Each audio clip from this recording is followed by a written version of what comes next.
शिए ने Tang woollen की ओर देखा। वुलन, वही बात है जो उसने कही, तुम बहुत उतावले थे।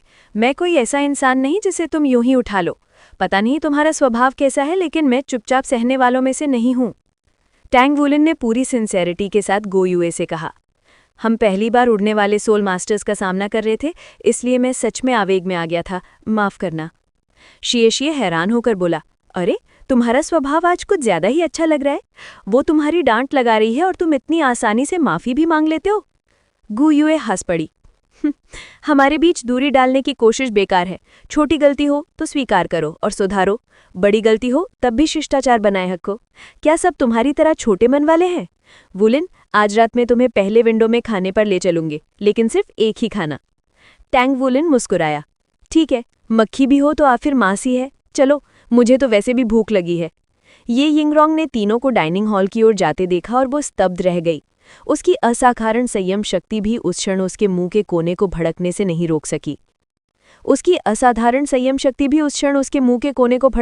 रोक सकी। विपक्षी टीम ने तो उन पर रणनीति तक नहीं बनाई थी। उन्होंने तो बस मंच पर ही तत्काल योजना बना ली थी। और फिर भी उनकी तालमेल इतनी गहरी क्यों थी? वो अपनी जेब से एक सोल कम्युनिकेटर निकालकर एक नंबर मिलाती है। कुछ ही पलों बाद एक शीतल निर्मल महिला स्वर सुनाई दिया। क्या बात है छोटी बहन? ये यिंगरोंग बोली। दीदी, हम हार गए। हार गई? क्या सामने वाले भी उड़ने वाले सोल मास्टर थे? ये यिंगरोंग कड़वा सा मुस्कुराई। नहीं, उनका टीमवर्क असाधारण था और तीनों ही बहुत मजबूत छात्र थे। दीदी, सावधान रहना। इस बार तुम्हारी क्लास 1 के सामने वाकई में योग्य प्रतिद्वंदी हैं। उस बर्फ के जैसे ठंडे प्रिंस चार्मिंग के छात्र इतने आसान नहीं हैं। पूरी तैयारी रखना। कुछ पल मौन के बाद वो ठंडी आवाज़ फिर आई, लेकिन इस बार उसके भीतर दृढ़ता थी। मैं तो इस दिन का लंबे समय से इंतजार कर रही थी। उस समय उसने मुझे अपमानित किया था। इस बार मैं बदला लूंगी। आप? ये यिंगरोंग बात पूरी भी नहीं कर पाई, सामने से कॉल कट गई। वो हवा में ही थकी सांस लेते हुए बोली, तुम सच में बहुत प्रतिस्पर्धी हो। उसने तब तुम्हें गलत नहीं ठहराया था, फिर भी तुम 2 साल से इसे मन में पकड़े बैठी हो। रात का खाना खाने के बाद शिए ने बाहर घूमने का सुझाव दिया, पर टैंग वुलन ने साफ मना कर दिया। कारण सरल था, उसे जाकर साधना करनी थी। आत्मशक्ति ही सबकी नींव थी। ये पहला बड़ा पाठ था जो वू जांगखांग ने उन्हें सिद्धांत क्लास में सिखाया था। और आत्मशक्ति बढ़ाने का कोई शॉर्टकट नहीं था। लगातार ध्यान ही एकमात्र मार्ग था। टैंग वुलन के न जाने से शिए की भी बाहर जाने की इच्छा मर गई, तो उसने भी ध्यान लगाने का फैसला किया। लेकिन कुछ ही मिनट बीते थे कि अचानक दरवाज़ा जोर से खुला। जोऊ जांगजी भागता हुआ आया। मुसीबत है, शिए, वुलन, जल्दी चलो। अकेडमी के गेट पर लोगों का एक बड़ा झुंड जमा है। उनका नेता बहुत ताकतवर लग रहा है और उनके पास तुम तीनों की तस्वीरें हैं और वे अकेडमी से मांग कर रहे हैं कि तुम्हें उन्हें सौंप दिया जाए। मुझे डर है कि शिक्षक जल्द ही बाहर आ जाएंगे। टैंग वुलन ध्यान में पूरी तरह गया भी नहीं था, इसलिए तुरंत आंखें खोल दी। सामने बैठे शिए ने उसे एक नज़र दी। दोनों के दिल एक साथ कस गए। क्या ये वही लोग हैं? चलो चलकर देखते हैं। शिए बिस्तर से कूद पड़ा। टैंग वुलन उसके पीछे पीछे तेजी से निकला। जैसे ही वे बाहर आए, उन्हें गु यूए मिल गई। क्या तुमने सुना? टैंग वुलन ने पूछा। गु यूए ने सिर हिलाया, चेहरा शांत। शायद कल वाली ही बात होगी ना? शिए की आंखों में ठंडा तेज चमका। चलो। वो टैंग वुलन को खींचता हुआ गेट की तरफ चल पड़ा। रुको, टैंग वुलन ने गंभीर स्वर में कहा। अब क्या? अगर वही लोग हैं तो फिर से पीट देंगे। खुद गुंडागर्दी कर रहे थे, ऊपर से उल्टा अकेडमी में आके तमाशा कर रहे। टैंग वुलन ने उसे मजबूती से थाम लिया। शिए छूटना चाहता था, पर टैंग वुलन की ताकत कैसी थी? टैंग वुलन बोला, इतने उतावले मत बनो, बात इतनी सरल नहीं है। ये सोल मास्टर एकेडमी है। अगर वो जानते हुए भी यहाँ आए हैं तो ज़रूर उन्हें किसी का सहारा है। हम अभी बहुत कमज़ोर हैं। पहले टीचर वो को बताना बेहतर होगा। टैंग वुलन की बात सुनकर शिए शांत हुआ। वो समझदार था, अर्थ समझते ही उसका जोश ठंडा हो गया। गु यूए ने भी कहा, मैं वुलन की बात से सहमत हूँ। पहले टीचर वो चले। पीछे से जोऊ जांगजी बोला, हंगामा बहुत बड़ा है। कम से कम 200 लोग हैं वहाँ और सब बहुत घमंडी दिख रहे हैं। तुम लोगों ने किया क्या था? टैंग वुलन ने कहा, बाद में बताता हूँ, पहले टीचर वू को ढूंढना मुश्किल नहीं था। उनका समय सारिणी सख्त थी। रात के खाने के बाद वो हमेशा ध्यान करते थे। उन्होंने दरवाज़ा खोला, सफ़ेद चांगपाव पहने, चेहरा शांत और ठंडा। क्या कोई साधना से जुड़ा प्रश्न है? उन्होंने पूछा। शिए बोलने की हिम्मत भी नहीं जुटा पाया। उसने उम्मीद भरी आंखों से टैंग वुलन की ओर देखा। टैंग वुलन ने साहस करके पूरी घटना सुना दी। सुनकर भी वू जांगखांग के चेहरे पर कोई उतार चढ़ाव नहीं आया। लगता है तुम लोगों में कुछ क्षमता है, उन्होंने ठंडे स्वर में कहा और चल दिए। उनका सफ़ेद वस्त्र हवा में जैसे किसी अन्य लोक की हल्की रोशनी सा बह रहा था। बाल धीरे धीरे हवा में उठते, मानो किसी शांति ही में छिपी एक ठंडी धारा हो, जागृत और सुंदर। टैंग वुलिन ने स्तब्ध पड़े शिए को होश में लाया और तीनों टीचर वू के पीछे पीछे मुख्य द्वार की ओर चल पड़े। बाहर कम से कम 200 खुरदुरे चेहरे वाले आदमी हथियारों के साथ जुटे थे। कईयों के हाथों में ऐसी सोल डिवाइसेस थीं जो संघ द्वारा प्रतिबंधित थी। सोल टेक्नोलॉजी के विकास ने आम लोगों को भी ताकत का एक हथियार दे दिया था। अब छोटे स्तर पर आम लोग सोल डिवाइसेस से सोल मास्टर्स का सामना कर सकते थे। इसी हिम्मत की वजह से वो एकेडमी के गेट तक आ गए थे। एकेडमी के छात्र भी अपने अपने डिवीजन से गेट पर जमा हो गए थे। वे चौंक गए जब उन्होंने देखा कि जो तस्वीरें लहराई जा रही थीं वो टैंग वुलिन, शिए और गु युए की थीं। कुछ आदमी एक स्ट्रेचर उठाए हुए थे, उस पर पूरा पट्टियों में लिपटा हुआ ग्वांगलोंग था। दूसरी तरफ एक विशाल बैनर था, खून का बदला खून, कर्ज चुकाना ही होगा, अपराधियों को सौंपो। सौभाग्य से वे अंदर घुसने का साहस नहीं कर रहे थे, आखिर ये सोल मास्टर एकेडमी थी। उनके नेता ने आगे बढ़कर गुर्राकर भीड़ देखी। 2 मीटर से अधिक लंबा, खालिस मांसपेशियों का पहाड़, ग्वांगलोंग का बड़ा और भी डरावना वर्जन। तुम लोग कौन हो जो एकेडमी के सामने उपद्रव करने आए हो? तभी एक क्रोधित स्वर गूंजा। लॉन्ग हैंगशू कई शिक्षकों के साथ पहुंच गया था। भीड़ को देखते ही उसका दिल धक से रह गया। टैंग वुलिन सही था, उनके पीछे निश्चित ही कोई बड़ी ताकत थी। तभी वे विशाल आदमी बोला, मेरा नाम ग्वांग ब्याओ है, स्ट्रेचर पर मेरा छोटा भाई है। उसकी आवाज़ भारी और आत्मशक्ति बेहद मजबूत थी। लॉन्ग हैंगशू की आंखें सिकुड़ गईं, उसे ये नाम याद आया। ग्वांग ब्याओ? क्या तुम ईस्ट सिटी की मेका ब्रिगेड के कप्तान हो? वही ग्वांग ब्याओ? हर बड़े शहर में पुलिस के साथ साथ सैन्य बल भी होता है, और ईस्ट सिटी जैसी विशाल बंदरगाह शहर में संघ ने 500 सोल मेका की एक पूरी ब्रिगेड तैनात कर रखी थी। ग्वांग ब्याओ ने वू झांगकोंग को अविश्वास से घूरा। आत्मा पशुओं के विलुप्त होने के बाद 10,000 वर्षीय आत्मा छल्लों का प्रकट होना अत्यंत दुर्लभ हो गया था। यहाँ तक कि स्पिरिट पगोडा के लिए भी 10,000 वर्षीय आत्माओं का निर्माण करना अत्यंत कठिन था। लेकिन कैसे?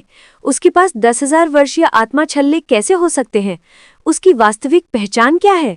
इतनी कम उम्र में ऐसी शक्ति हासिल करने पर यह दबाव ग्वांग ब्याओ के मन को व्यचलित कर रहा था। उसके भीतर का उग्र स्वभाव भले ही एक ऐसे सोल एम्परर से भिड़ने पर उत्साहित हो जिसके पास 10,000 वर्षीय आत्मा छल्ले हों, लेकिन अब वो अपनी जीत को लेकर आश्वस्त नहीं था। वू झांगकोंग ने उसकी ओर देखना भी उचित नहीं समझा। उसने बस अपना सिर झुकाया और अपनी लंबी तलवार को देखने लगा। स्काई फ्रॉस्ट स्वॉर्ड, यही उसकी मार्शल सोल का नाम था। उसे इसे उपयोग किए बहुत समय बीत गया था। उसने अपनी आध्यात्मिक शक्ति को बहुत पहले ही अपनी मार्शल सोल में संघनित कर लिया था। इसका फिर से प्रकट होना मानो किसी पुराने साथी से मिलना हो। उसकी सामान्य शीतल उदासीनता उस क्षण गायब थी। उसकी निगाहों में एक हल्की सी कोमलता थी, मानो वो किसी प्रिय को देख रहा हो। हू! ग्वांग ब्याओ ने आकाश की ओर दहाड़ लगाई। वो अब पीछे नहीं हट सकता था। यदि वो अपनी ही टुकड़ी के सामने डर दिखाता तो वो उसे कमजोर समझते, फिर वो उनका नेतृत्व कैसे करता? इसी कारण वो अब इस लड़ाई से पीछे नहीं हट सकता था। उसका पहला आत्मा छल्ला चमका और उसके सशक्त शरीर पर धात्विक रोशनी फैल गई। Armoured dragon body. बाएं पैर से जोर लगाते हुए ग्वांग ब्याओ तूफान की तरह वू झांगकोंग की ओर झपटा। उसके स्तर पर चाहे गति हो या शक्ति, दोनों ही अत्यंत भयावह थी। उसकी विशाल मुट्ठी ऊपर उठी। यदि कोई उस प्रहार का शिकार होता तो मृत्यु के कगार पर पहुंच जाता। वू झांगकोंग अभी भी पहले की तरह अपनी स्काईफ्रॉस्ट वॉर्ड को ही देख रहा था।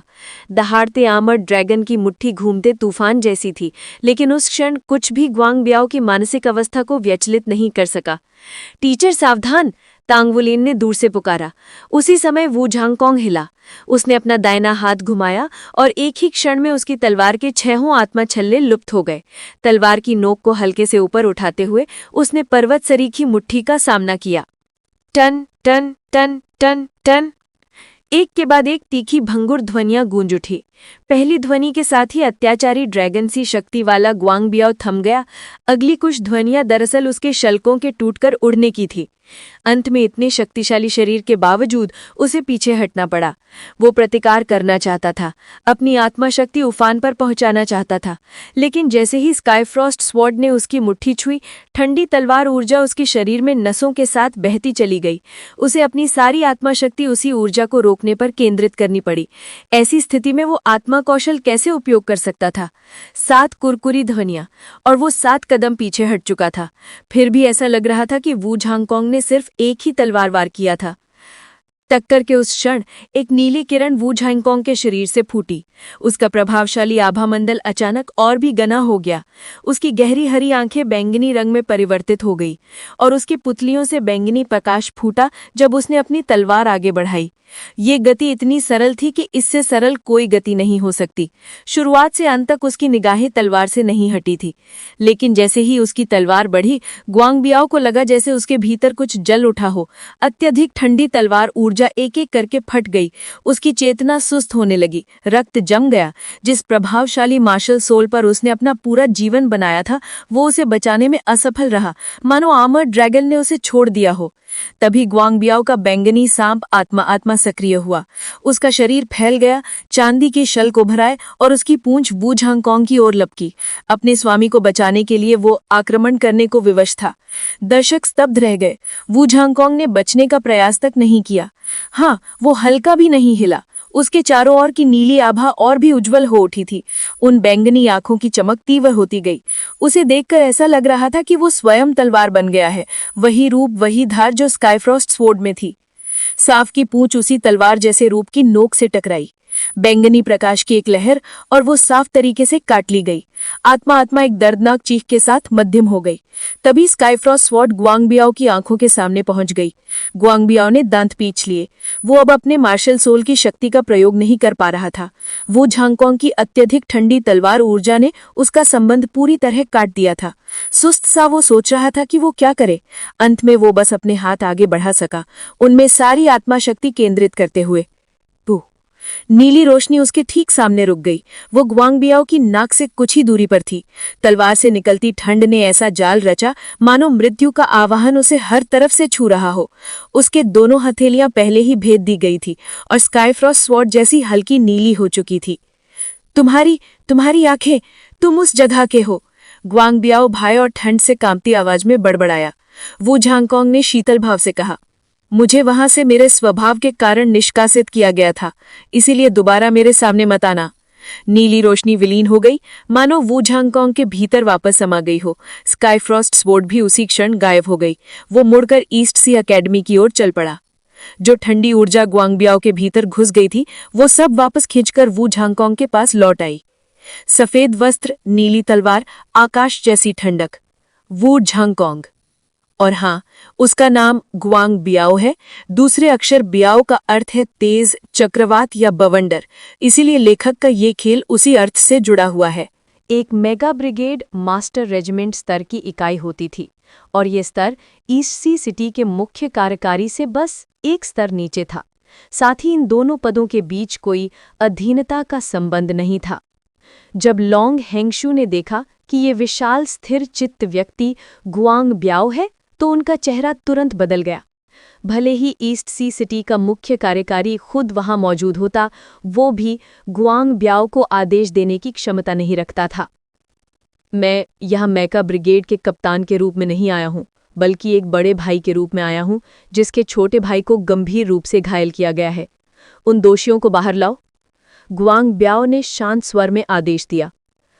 मुख्य कप्तान ग्वांगबियाओ, मुझे लगता है कि यहाँ कोई गलतफहमी है। आपकी तस्वीर में 3 बच्चे हैं।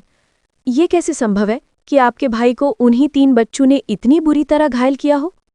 लॉन्ग हेंगशू भली भांति जानते थे कि ग्वांगबियाओ कोई साधारण व्यक्ति नहीं था।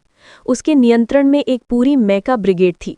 इसका मतलब था कि उसके पीछे खड़े सभी बलिष्ठ पुरुष मेगा मास्टर्स थे।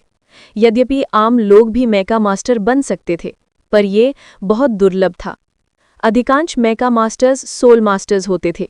चाहे उनकी रैंक बहुत ऊंची ना हो, फिर भी उनके पास युद्ध का विशाल अनुभव और उत्कृष्ट आत्मा उपकरण नियंत्रण होता था। ऐसे लोगों के सामने उनकी अकेडमी टिक नहीं सकती थी। और ये तो अलग बात कि ग्वांगबियाओ मेका भी तैनात कर सकता था। लॉन्ग हेंगशू ने गुआंग ब्याओ के जीवन के बारे में सुना था। वो अपने आप में एक किंवदंती था। साधारण परिवार से था, माता पिता बचपन में ही चल बसे थे। अपने परिश्रम और प्रतिभा के बल पर मात्र 35 वर्ष की उम्र में वो इस पद पर पहुंच गया था। वो कप्तान भी था और 6 सोल रिंग का सोल एम्परर भी। उसका मैका मास्टर स्तर भी एम्परर रैंक तक पहुंच चुका था। पूरे ईस्ट सी एकेडमी में केवल एक ही व्यक्ति था जिसकी सोल पावर खेती सोल एम्परर स्तर की थी। गलतफहमी? बच्चे, मेरे भाई को इतनी बुरी तरह पीटा गया है, बड़े भाई होने के नाते इसकी जांच करना मेरा कर्तव्य है। ये काम मैं अपने तरीके से करूंगा। अब बहाने बंद करो और उन्हें सौंप दो। मैं यहाँ खड़े होकर ईस्ट सी सिटी की बहुत इज्जत कर रहा हूँ। अगर तुमने उन्हें 20 मिनट में नहीं सौंपा तो हम खुद जाकर उन्हें ढूंढ निकालेंगे। लॉन्ग हेंगशू का चेहरा काला पड़ गया। उन्होंने गुस्से में कहा, कप्तान गुआंग ब्याओ, आप सीमा पार कर रहे हैं। ये एक अकेडमी है, विद्यार्थियों को तैयार करने की जगह है। आपकी टोली में कौन है ऐसा जिसने कभी किसी अकेडमी से ही पढ़ाई ना की हो? मैं उन छात्रों को नहीं सौंपूंगा। अगर आप में क्षमता है तो अपना मैका सक्रिय कीजिए और मेरी लाश पर से होकर गुजरिए, अन्यथा ईस्ट सी अकेडमी में कदम रखने की मत सोचिए। जो छात्र आमतौर पर निर्देशक लॉन्ग के कठोर व्यवहार की आलोचना करते थे, वे इस क्षण रक्त में उबाल महसूस कर रहे थे। कुछ वरिष्ठ छात्र आगे बढ़कर उनके पीछे खड़े हो गए। गुआंग ब्याओ अचानक आगे बढ़ा। जैसे ही उसका पांव जमीन पर पड़ा, एक गहरी गुर्राहट गूंजी, मानो पूरी ईस्ट सी एकेडमी उसके नीचे कांप उठी हो। सबसे आगे खड़े छात्र लड़खड़ाकर गिर पड़े। मैं केवल ताकत में विश्वास करता हूं। क्या तुम सब सोचते हो कि तुम्हारे छात्र मुझे रोक पाएंगे? जब तुम दोषियों को सौंपने से मना कर देते हो जिन्होंने मेरे भाई को घायल किया है, तो मेरी नैतिकता कहाँ चली जाती है? मैंने शांति से बात करने की कोशिश की, पर मेरे मुक्के बड़े हैं, इसलिए मैं खुद जाकर उन्हें ढूंढ निकालूंगा और देखता हूं कौन मुझे रोकने की क्षमता रखता है। इसी क्षण अकेडमी के भीतर से एक बर्फ सी ठंडी आवाज सुनाई दी। तर्क वितर्क करना मुझे पसंद नहीं, मुक्कों से बात करना कहीं बेहतर है। भीड़ को केवल एक धुंधली आकृति दिखी और फिर वो व्यक्ति ईस्ट सी एकेडमी के सामने खड़ा था। सफेद चांग पांव में लिपटा, आंखों में हरेपन की हल्की चमक और पीठ पर गिरती कोरल नीली केशराशि। उसके चारों ओर एक घमंड की ठंडी परत थी और उसके प्रकट होते ही तापमान कुछ डिग्री कम होता महसूस हुआ। ये अनुभूति सबसे गहरी गुआंग ब्याओ को हुई। जैसे ही वो व्यक्ति आया, गुआंग ब्याओ का अभी अभी जमा किया सारा दबदबा हिमनद से टकराकर बिखर गया। टीचर वू आ गए हैं। ईस्ट सी एकेडमी की ओर खड़े कुछ छात्र खुशी से चिल्ला उठे। तुम कौन हो? गुआंग ब्याओ ने आंखें सिकोड़कर अपना दबाव दोबारा बढ़ाने की कोशिश की। वू झांगकोंग ने शांत स्वर में कहा, जिन 3 छात्रों को तुम ढूंढ रहे हो वो मेरे छात्र हैं। अगर तुम मुझे हरा सको तो आगे बढ़ जाना, नहीं तो हट जाओ। उनकी आवाज में शून्य भावना थी, जैसे कोई तथ्य बताया हो। हा, अच्छा, वर्षों बाद कोई मिला है जो मुझसे इस तरह बात करने की हिम्मत करता है। तुमने मेरी दिलचस्पी बढ़ा दी। गुआंग ब्याओ हंसा, पर भीतर उसका क्रोध धधक रहा था। उसके शरीर से एक प्रचंड पीली रोशनी निकली। पीला पीला, बैंगनी बैंगनी बैंगनी। 6 सोल रिंग उसके पैरों से ऊपर उठे। सोल एम्परर, 6 रिंग वाला सोल एम्परर। छात्रों की भीड़ से आश्चर्य का विस्फोट हुआ। सोल रिंग प्रकट होते ही गुआंग ब्याओ आधा मीटर और बड़ा हो गया। धातु जैसी ग्रे चमक उसके माथे से शुरू होकर कंधों, ऊपरी धड़ और फिर पूरे शरीर पर फैल गई, जैसे वो किसी कवच में ढल गया हो। उसी समय 2 पीले और एक बैंगनी, कुल 3 लाइट क्लस्टर उभरे। 2 पीले छोटे से छिपकली जैसे थे, एकदम समान। तीसरा बैंगनी वाला, एक विशाल अजगर। बैंगनी, 1000 वर्षीय स्पिरिट सोल। इसमें कोई संदेह नहीं था कि उसके 6 सोल रिंग इन्हीं 3 सोल से बने थे। 1000 वर्षीय स्पिरिट सोल पाना केवल श्रेष्ठ लोगों के बस की बात थी। गुआंग ब्याओ का मार्शल सोल भी आर्मर्ड ड्रैगन था, पर उसका दबदबा गुआंग लॉन्ग से कहीं अधिक प्रबल था, मानो कोई पहाड़ सामने आ खड़ा हो। उसका उछाला हुआ दबाव बवंडर बनकर वू झांगकोंग की ओर टूटा, जिससे उनकी नीली लटें हवा में नृत्य करने लगीं। इसी क्षण तमाम दर्शकों को लगा मानो बर्फीला मौसम उतर आया हो। गुआंग ब्याओ ने हल्की नीली चमक देखी और उसी क्षण उसका बवंडर जैसा शक्ति आधी होकर गायब हो गई। वू झांगकोंग वहीं खड़े थे, वस्त्र लहरा रहे थे। उनका दाहिना हाथ ऊपर उठा था और उसमें एक फीकी नीली तलवार प्रकट हो चुकी थी। उसकी नोक शरद ऋतु की उज्ज्वल दर्प धारा जैसी और तलवार का प्रवाह झरने की तरह जीवंत। सफेद वस्त्र, नीली तलवार, मानो आकाश में कोई अमर खड़ा हो। ईस्ट सी एकेडमी के मैदान में बहुत कम लोगों ने उन्हें लड़ते देखा था, इसलिए सबकी निगाहें उसी तलवार पर टिक गईं। तलवार की मूठ से प्रकाशित होती 6 रोशनियां, पीला पीला, बैंगनी बैंगनी, काला काला। हाँ, अंतिम 2 काले थे। काला 10,000 वर्ष का प्रतीक। पूरा समय जैसे थम गया, आकाश स्थिर हो गया। वू झांगकोंग शांत खड़े थे और गुआंग ब्याओ का उग्र दबदबा पत्थर बन चुका था। 10,000 वर्ष के 10,000 वर्ष के सोल रिंग, ये कैसे संभव था?